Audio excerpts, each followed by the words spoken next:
Hello everyone, I am The Wiz, and I am continuing to do mini film reviews from the films from 1995.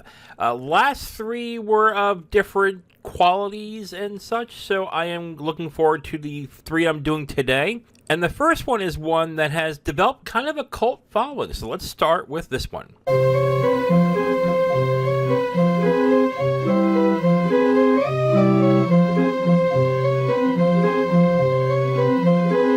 The City of Lost Children, directed by Jean-Pierre Jeunet and Marc Caro.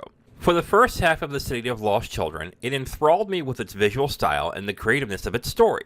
It reminded me of Dark City in a number of ways. It's set in a world that is surrealistic, nightmarish, and is visually arresting. It feels like a mix of a science fiction and horror film from the silent era, think Metropolis and the Cabinet of Dr. Caligari, but made in the 90s and 2000s. That alone was keeping me very interested in what the movie was showcasing. Performances are good. Ron Perlman gives an odd performance as a slow but gentle muscle man, and the villains in the film are interesting in their own way. But the best performances of the film are from the children, especially Judith Vitette as Miette. But as the film starts to move forward in the story, it starts to crawl and sputter to a conclusion that felt underwhelming.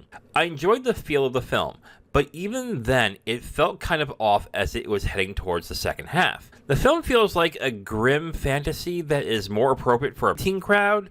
Lastly, the film could have been shaved off about 20 minutes, and it probably could have gotten rid of a couple characters to speed up the film and let the visuals do a lot more of the lifting. Honestly though, this is a film that I completely get why it has a cult following. It is inventive and visually interesting in ways films aren't nowadays. But as fun as the film can be, most of it is from the visuals and not the story that plods along in the second half. I give The City of Lost Children 3 out of 5 stars. Alright, so let's get into the next one, which has also developed its own cult following. Look, you got two choices. Either I improve that lovely hairdo,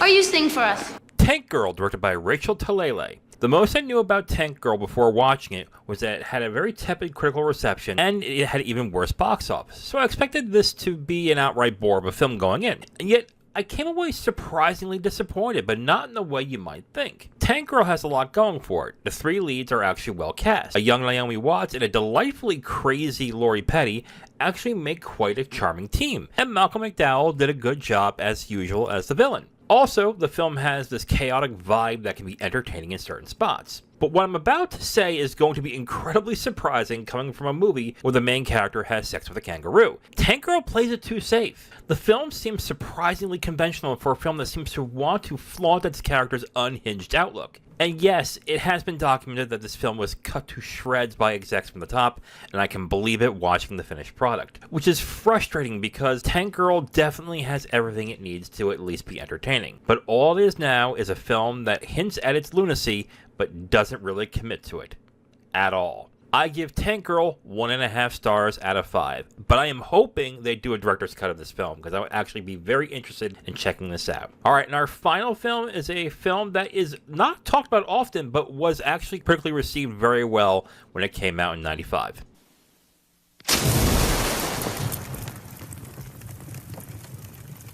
Smoke, directed by Wayne Wang. Wayne Wang's film about different characters whose sole attachment to each other is a small Brooklyn smoke shop is an at times funny, at times poignant, but at all times breezy multi-character film. It's a film that evokes a kind of fuck it kind of mentality when it comes to what happens. Performances are good, but standouts are Stockard Channing as a woman from the past of the cigar shop owner, and Harold Perrineau Jr. as a runaway who gets connected with most of the characters in the film.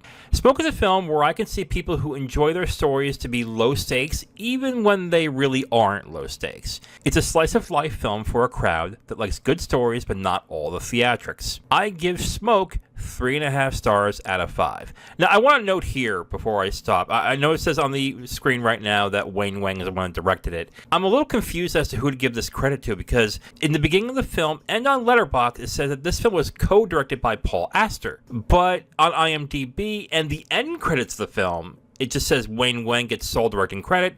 So I just gave it to Wayne Wang. If I'm wrong, I apologize, but I didn't see anything else on this. All right, and that's it for this video of mini film reviews from 1995. Up on the screen is the current top 10 list I have before all the mini reviews have been done. And on the bottom will be films that might crack the top 10. I will re-update this at the end when I finish all these mini reviews, so look forward to that when that happens.